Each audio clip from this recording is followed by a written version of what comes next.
عورت ہی ایک ایسی چیز ہے جس کی وجہ سے دنیا میں پہلا قتل ہوا۔ اللہ کے نبی کے بیٹے نے اپنے ہی بھائی کو ایک عورت کے لیے کیوں قتل کر دیا، جس کا ذکر قرآن پاک کی کس سورہ مبارکہ میں آیا ہے؟ ان تمام سوالوں کے جوابات آج ہم قرآن و حدیث کی روشنی میں جاننے کی کوشش کریں گے۔ اللہ تعالیٰ نے جب حضرت آدم علیہ السلام اور اماں حوا کو پیدا کیا، اللہ تعالیٰ نے حضرت آدم علیہ السلام کو دو بیٹے عطا کیے، ایک کا نام حابیل اور ایک کا نام قابیل تھا۔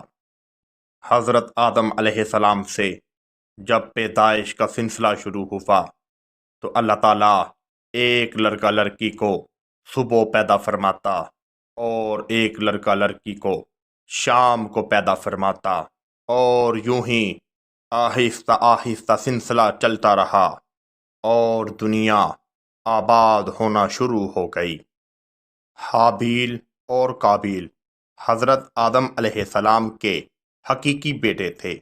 جو بڑا بیٹا تھا وہ غصے والا تھا، ہر وقت غصے میں رہتا، اس کا الگ مزاج اور الگ ہی سوچ تھی۔ اس کا ذریعہ معاش کھیتی باڑی تھا، اور اسی میں جو چھوٹا بیٹا تھا وہ ہر وقت خوش رہتا۔ حضرت آدم علیہ السلام کا چھوٹا بیٹا اپنے بڑے بھائی سے زیادہ خوبصورت تھا۔ وہ بھیڑ بکریاں چرایا کرتے تھے اور فارغ وقت میں اپنے باپ یعنی حضرت آدم علیہ السلام کی خدمت کیا کرتے تھے۔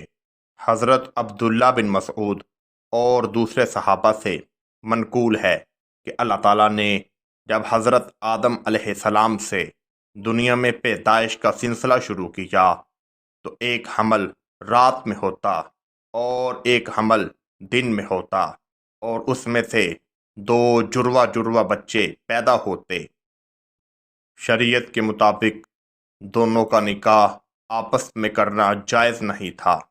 پھر اللہ تعالیٰ نے حضرت آدم علیہ السلام کو حکم دیا کہ جو بچہ بچی صبح کو پیدا ہو اور جو شام کو پیدا ہو ان کا نکاح آپس میں کر دیا جائے، یعنی جو صبح کے وقت لڑکی پیدا ہو اس کا نکاح شام کے وقت جو لڑکا پیدا ہو اس کے ساتھ کر دیا جائے۔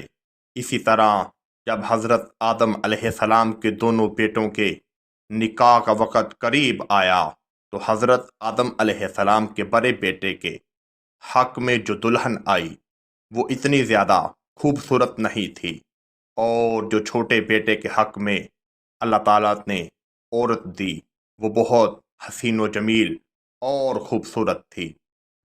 حضرت آدم علیہ السلام کا بڑا بیٹا ہر وقت تکبر میں رہتا، اور حضرت آدم علیہ السلام بھی اپنے چھوٹے بیٹے کو پسند فرمایا کرتے تھے، اور وہ چاہتے تھے کہ میری وفات کے بعد میری مسند پر یہی بیٹھے۔ لیکن بڑا بیٹا بڑا ہونے کی وجہ سے اپنے آپ کو اس کا حقدار سمجھتا تھا۔ جب حضرت آدم علیہ السلام کو اس بات کا اندیشہ ہوا کہ یہ دونوں آپس میں جھگڑا کریں گے تو حضرت آدم علیہ السلام نے ان کو اکٹھا کیا اور کہا کہ تم دونوں قربانی پیش کرو، جس کی قربانی اللہ تعالیٰ قبول فرمائے گا اس کے ساتھ اس کا نکاح کر دیا جائے گا۔ جب دونوں بھائیوں نے نیاز پیش کی تو ایک کی قبول ہو گئی اور ایک کی قبول نہ ہوئی۔ بڑا بھائی کہنے لگا چھوٹے میں تجھ کو قتل کر دوں گا۔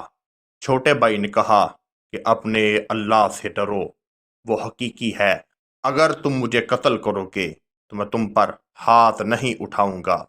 اس طرح بڑے بھائی نے چھوٹے بھائی کو قتل کر دیا۔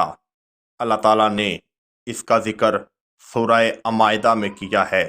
اللہ تعالیٰ نے اپنے حبیب حضرت محمد صلی اللہ علیہ وآلہ وسلم کو فرمایا کہ اپنی آنے والی امت کو اس بات کی تلقین کرو اور نصیحت کرو، اور یہ واقعہ تا قیامت تک ان کے لیے نصیحت ہے۔ اس طرح جو دنیا میں پہلا قتل ہوا اس قتل کی وجہ ایک خوبصورت حسینہ بنی، اللہ تعالیٰ سے دعا ہے کہ یا الہی حضرت آدم علیہ السلام کے صدقے ہماری بخشش فرما، آمین ثم آمین۔